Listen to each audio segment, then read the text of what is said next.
Welcome to Holistica's Hometown Monster Stories. These are collected from around the United States by family and friends of Holistica, or just things heard at work or around the campfire at night. The places are all real. None of the names of towns and locations have been changed. Only the names of the people have been changed to protect their online presence. And their rough stories have been enhanced to give more atmosphere to what happened to them on dark, mysterious night in places where man should not go alone.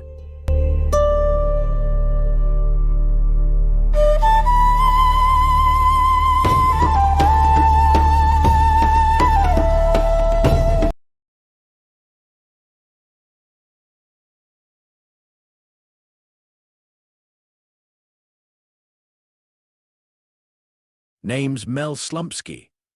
I live by myself in a little cabin tucked along the Wolf River outside Menominee, Wisconsin. It's the kind of place where you can sit on the porch, listen to the river roll by, and not hear another soul for miles. Suits me just fine. I work nights as a janitor over at the local casino.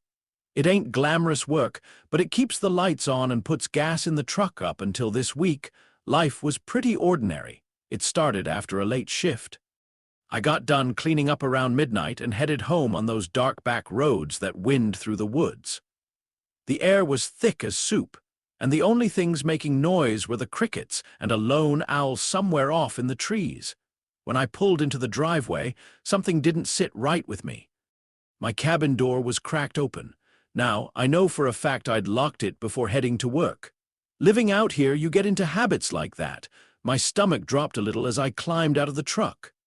I stood there listening for a moment, but everything was quiet, too quiet. I eased up to the door and called out, "Nothing." I pushed the door open and stepped inside. At first glance, everything looked normal. The old recliner was where it always was. The coffee pot sat on the counter. Nothing appeared stolen or disturbed. But I couldn't shake the feeling that somebody or something had been there not long before I got home.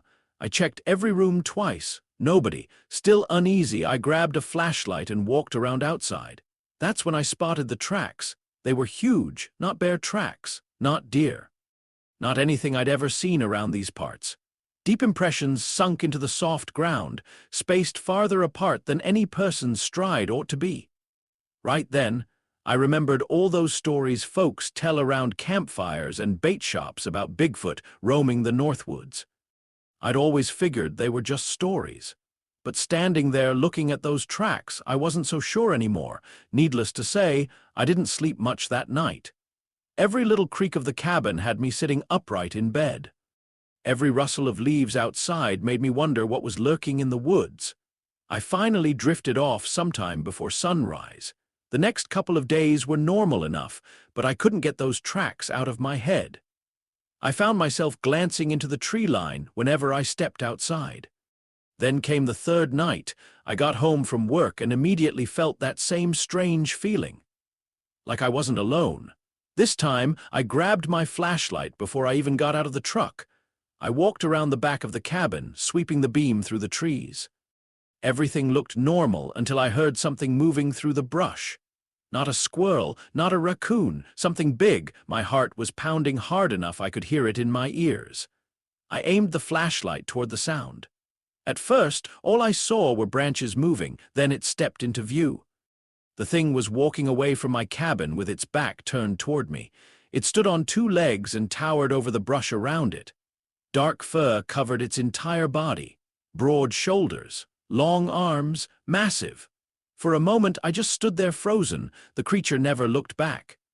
It simply kept walking, slow and steady, as if it didn't have a care in the world. Within seconds, it disappeared into the darkness of the forest. And just like that, it was gone. I stayed rooted to the spot for what felt like forever, trying to make sense of what I'd just seen. I know what people are going to say. They're going to tell me it was a bear. They're going to tell me I was tired from work. They're going to tell me my eyes were playing tricks on me, maybe, but I've lived in these woods my whole life. I know what a bear looks like. I know what deer look like. I know what people look like, and whatever I saw that night wasn't any of those. As I write this, I'm still trying to wrap my head around it. Part of me wishes I hadn't seen a thing. Life was simpler before. But another part of me knows I witnessed something extraordinary. Maybe someday someone else will see what I saw. Maybe they'll find the proof folks have been looking for all these years. Until then, all I can do is write it down and tell the truth.